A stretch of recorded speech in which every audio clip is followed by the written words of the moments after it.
Jason Rappert is a Christian nationalist, and that's the term for a person who mistakenly believes that the United States is a Christian nation. Today, the fastest growing religious group in the country is the non-religious. That progress is heartening, but the religious pushback is fierce and the forces of Christian nationalism are well organized. Now, let's take a look at the role that Christian nationalism played on the insurrection on January 6th. So should we, as religious Christians and or political conservatives, support the so-called concept of Christian nationalism? This video was actually inspired by one of you guys who asked me the other week, quote, "I went to a church and the pastor said that Christian nationalism is bad. What is it and is it bad?" Now, I think it's important to first define what exactly Christian nationalism is, which it seems like nobody is able to do. Like, you go on Wikipedia and there's like 3 different definitions, so it's kind of confusing. But I will say from my experience that when progressives and atheists and even liberal Christians throw around the term Christian nationalism, most often what they're referring to is simply the concept that A, Christians should be involved in politics, B, that Christians should allow their faith to influence and guide their politics, and that C, Christians should advocate for laws that reflect Christian morality, specifically on social issues, right? So examples of this include the outlawing of abortion, the legal recognition of marriage to be between a man and a woman. Other examples may include pro-family policies and restrictions on the practice of divorce, and other examples may even include the restrictions of certain social vices, whether that be things like pornography or drugs or whatever it is. Now, I will say that as a Christian and a conservative, I absolutely support this, and if this is so-called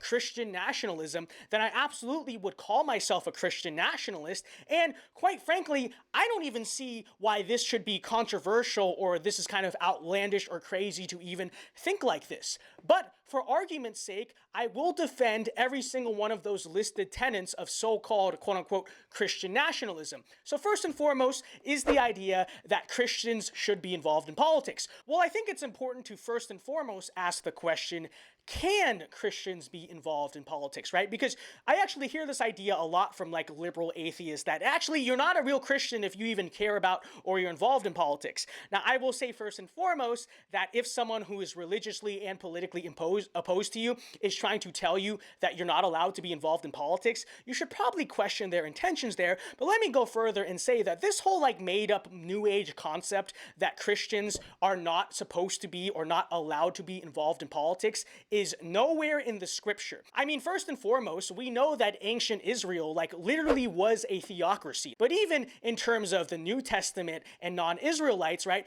if it were true that Christians are not allowed to be involved in politics, then you would think that Jesus would have said something about that, specifically to the centurion, right? Because there was this instance that's written about both in Matthew and Luke that Jesus encounters a centurion who professes faith to him. Now, obviously, a centurion was someone who, guess what, worked for the Roman government. So you think it would be the case that if Jesus didn't believe that his followers had a role in government or military or politics or whatever it was, he would have said something to that centurion along the lines of, if you are truly faithful to me as you profess, then quit your job and stop being a centurion, because real followers of me do not work in the government. But Jesus obviously doesn't say that, right? He doesn't say anything remotely like that. So obviously, it is not biblical to say that Christians can't be involved in politics. That idea is nowhere in the Bible.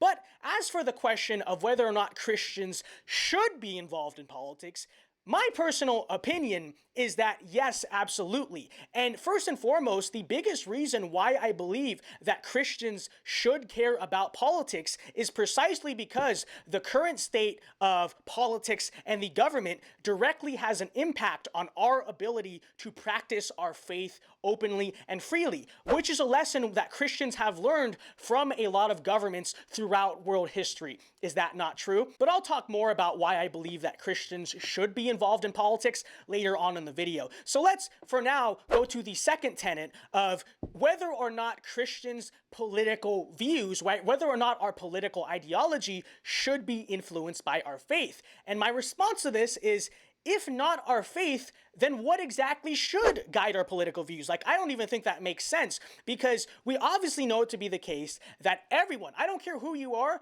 your political views, your political ideology ultimately is influenced by your moral compass. Everyone, I don't care who you are, your political ideology ultimately is grounded in your moral compass, or at least I hope that it is. Now, as Christians, we know that our biggest and basically really our only moral compass is our faith. Correct? And so with that being said, if our moral beliefs come from our faith, which they do, why is that any different from anyone else's moral beliefs, wherever they come from, influencing their politics? And really, like, as cheesy as it is to say this, it's absolutely true that everyone believes in something, right? Even the most progressive, liberal atheist ultimately worships something, has faith in something, has some form of religion deep down. Like, even they will tell you that they have this instinct, like it's just something deep down, it's just universal human good or whatever it is, but they ultimately have faith in something. And so this concept that Christians are somehow different from the rest of society by allowing our own faith and our own moral compass to guide our politics is just asinine. And look, I already know that some people are going to respond with this, so let me say that it is not historically accurate to say that separation of church and state means or ever meant that, like, our faith can't influence our political views. And again, we'll talk a little bit later about what separation of church and state really means and why it's very misunderstood, because it's misunderstood across the board. But let me just first and foremost say that it never historically meant, and the founding fathers themselves never thought that it meant that, if you're a Christian, your Christianity can't influence what you want out of politics. Like, that's just untrue. Now, lastly, on the question of whether or not we should want political policy that reflects Christian morality, let me first and foremost say that I think you can believe either, right? You can believe that the answer to that question is yes, you can believe that it is no, and I'm not going to call you a fake Christian either way, because I don't think it's an issue of religious divide, and I don't think it's an issue of scripture. But now, with that out of the way, let me give my stance on this. So let me say that I do not believe in a direct theocracy, right? I do not believe that the church should be the government or vice versa, nor do I think we should have direct laws on the books mandating, hey, you have to be a Christian, you have to get baptized, you have to go to church. I don't think that's how our faith works. I don't agree with any of those things. But with that said, I absolutely do believe that Christian standards should be reflected in many social policies. Because here's the deal. These social policies, the laws of any country, will ultimately be decided by the moral consensus of either the entire society or the majority of society, or if not, kind of a minority faction that's running that society, right? But ultimately, any society at any point is going to have to come together and decide on some type of moral consensus, cultural consensus, and ultimately, those things are going to manifest themselves into laws, into policy. And I have no problem with that moral consensus, that kind of moral majority, especially in a republic, especially in a democratic form of government, being dictated by Christians. Why? Because this is a historically Christian society. Now, with that being said, if this is a Christian land, if this is a Christian society, which it historically was, and I still think it should be, then I see no problem with allowing laws, social policies, etc. to be dictated by a Christian moral consensus. And let me also point out, by the way, that this is the way it historically was for most of American history. It is simply true that prior to the 1960s, where a string of Supreme Court rulings erased the acknowledgement of God and Christianity from a vast degree of American life, from the time of our founding, basically all the way up to the 60s and 70s, Christianity was a central part of American culture, American life, and guess what? American politics. Nowadays in American society, it really feels like Christians basically exist as their own closed off little bubble. Right? Like, we all get together and go to church on Sundays, but we don't really kind of like impose ourselves when it comes to the rest of society, right? We have to hide our faith from the rest of society. We can't mention God or say in God we trust and stuff, and we can't really evangelize to the rest of society, whatever, right? Everything has to remain secular. All secular country. The Christians just exist in their own kind of little bubble on Sundays. That's the way it is today, and you're you're told that's the way it's always been, but the truth is that's never the way it's been. This is an extremely new invention made up by a bunch of liberals, a bunch of progressives, and a bunch of atheists. Guess what? Non-Christians who wanted to reduce the influence of Christianity in politics and in society. So let me just say that the idea that Christians should have kind of this political presence in America has historically always been true. We're not really bringing up something new. We're not bringing up something crazy. And quite frankly, we're not saying something that is counterintuitive to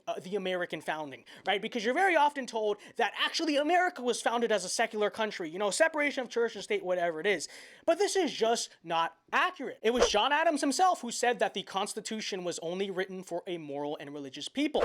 Thomas Jefferson, the guy who coined the term separation of church and state, never meant it to mean what you think it means, right? It doesn't mean that Christians shouldn't have their politics guided by their Christianity. And it also never meant that laws cannot reflect some type of Christian motive or Christian influence or Christian morality. Separation of church and state, and Thomas Jefferson tells us this himself, was literally actually designed so that the government could not interfere in the church. The government would not mess with church business, right? Not the other way around. And let's also point out that at the time of America's founding, every single state had social laws, right? Policies that reflected Christian morality. One example being sodomy laws. Did you know that at the time of America's founding, all 13 colonies / states, right? All 13 states outlawed the practice of sodomy. Like, is this exactly a country founded with no Christian influence and no Christian reflection in the laws or in the government? Absolutely not. And I will also say that if you are a Christian, you at least should believe that the kind of moral standards that we are taught in the Bible are absolute and they are also correct, right? They are the most correct moral standards that there are. So I don't think it's unreasonable to say that as Americans, as people who care about our country, if we are trying to create a moral country, which ultimately is necessary to create a stable country, a healthy country, a successful country, because we know that the punishment of sin is death, right? Sin brings upon death, right? I don't think we can separate that from saying, hey, what is good for society? And so ultimately, I don't think that things that reject the moral standards of Christianity, for instance, the definition of life, the meaning of marriage, the meaning of what a man and a woman is, and also I think that a society that en masse promotes a bunch of hedonism and sin and vice and basically makes that the norm in society, we know that will not be a successful society. So again, I agree with all of those things. But I think that there is a more simple way to understand Christian nationalism and basically also a more accurate definition. And I think it is simply the idea that we as Christians ought to think and act as a united political faction, right? Kind of like a united political and cultural and social front in America. And to answer the question, should Christians do this? Should we think like this? My response is really, I don't see what other choice we have. Because when you look at the state of things in this country, like sure, we are not like China or some Middle Eastern country where we're like openly thrown in jail for evangelizing, for preaching the word or believing what we believe. But with that being said, I do definitely think that we are in a state in America and in the West where increasingly we have a political system that is trying to crack down on, censor, and stop our faith. The Bible is literally being classified as hate speech in many European countries. The new transgenderism laws in Canada literally make it illegal for us to practice a very important aspect of our faith. And even here in America, where, you know, we do have a First Amendment and religious liberty is generally better than it is in other parts of the world, censorship of Christianity, Christians, and Christian ideas is still widespread. You know, we talk about the political issue of big tech censorship all the time. Obviously, many conservatives, myself included, have been censored from big tech platforms, Donald Trump, all of this. But I would argue the people with the biggest stake in this big tech censorship issue are Christians. Because in case you didn't realize this, many parts of our Bible literally meet the community guidelines definition of hate speech on many platforms, and many teachings of the Bible are literally deplatformed and censored off of social media. It happens all the time. And sure, that's not the government doing that, but we obviously know in America that there is a sort of public-private partnership, and we obviously know that social media is the new town square. It is a #1 medium by which ideas are transmitted in America, and we can't even fully preach our own faith on that public square, how exactly are we supposed to evangelize effectively? Well, there you go. There's precisely our reason why I believe that we as Christians really have no other choice. We ought to think defensively. I'm not talking about violence or anything, but I think kind of as a united political faction, we absolutely have to stand up for ourselves. And we obviously talk all the time about something like cancel culture. And it's obviously the case that Christian ideas fundamentally are the #1 target of so-called cancel culture. And I think in the culture, we as Christians obviously ought to start uniting and kind of sticking up against this. But I will also say that, you know, what's the kind of often saying, what politics is downstream of culture, right? You see cancel culture now, and you're like, this is so annoying in the culture, but at least this doesn't affect me in the government. My question is, you look how much is increasing in the culture, and you look how much our ideas and our faith have been forcefully pushed out of American life, both by governmental actions, whether that's, you know, removing prayer in schools, crosses from monuments, things like that, and just kind of cultural movements to secularize society. Where do you think this is going? We have seen the slippery slope on so many other general social and political issues. Who's to say that 10 to 20 years from now, if we do nothing, if we continue to allow this slippery slope to continue, who's to say we become all that different from a country like Canada or these European countries that are actively making parts of our religion illegal? Or who's to say eventually we don't become, you know, like other parts of the world where our faith is like directly outlawed? Maybe that's a little bit like hyperbolic, but really I think we ought to really think like this. You know, we ought to kind of keep it in mind that this is a possibility. Again, I don't see what other choice we have when we're kind of under attack in America, which I believe that we are, and we're under attack in the West. What other choice do we have? I'm not saying to go and, like, you know, I'm always not talking about committing violence or anything. What I'm saying is that I think we as Christians have to kind of realize this and start to act kind of united as a social and political faction, no different from kind of other interest groups or other things. The difference being we're the ones trying to defend our faith in both culture and politics and society. Okay? So with that being said, ladies and gentlemen, there's kind of my defense. Tell me what you think. I mean, really, I do consider myself a quote-unquote Christian nationalist. Again, I don't think Christians have much of a choice other than to think nationalistically about, you know, us kind of keeping our faith alive in this country and this Western system.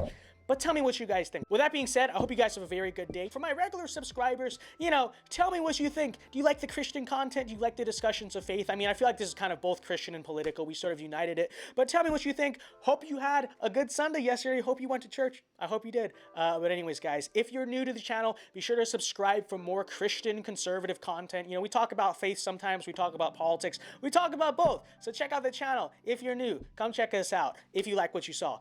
Be sure to leave a like. See you guys later. Alpha Moves only, and God bless. Peace. Americanism, not globalism, will be our credo.